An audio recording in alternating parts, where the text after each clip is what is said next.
wakajian pasantren ka karak bisa maca kitab doang mah ulah wakajian pasantren ka karak bisa nyurahkeun kitab mah ulah wakajian pasantren ka karak bisa ngadalilan doang mah dihareup tantangan loba jasa ai kitu mah itu ngajak gelut dilawan ku gelut deui loba tamanu kitu mah ya nu hese ge ketika batur marah diciduhan sia seuri Syekh Abdul Karim teh kos kitu tah ngawurukan ka Syekh Asnawi ketika batur nyabok ditangkis ku sia dijotos loba tamanu kitu mah tah ketika batur marah dijotos ya senyum eta nu hese ketika batur ngomongkeun ka sia ku sia diomongkeun deui ngajabrag kiai nu kos karena itu mah cak Ki Abdul Karim teh guru Syekh Asnawi tah eta teh guruna Ki Ahmad Khatib jadi Syekh Asnawi teh ga guru ka Ki Ahmad Khatib ngan keburu maot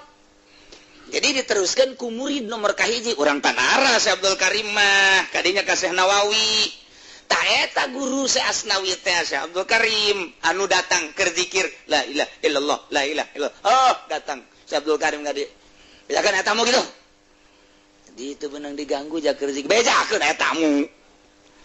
nya nama lamun keur zikir teu bisa ieu bae eta tamu bae bejakeun gitu sakade bejakeun ku hadamna mama aya tamu kos ku batamuna tamuna pendek cek oh ngaranna Abdul Karim oh geger kali itu mah guru cek teh gegeran dipeluk beres dipeluk Asnawi sia ai zikir atuh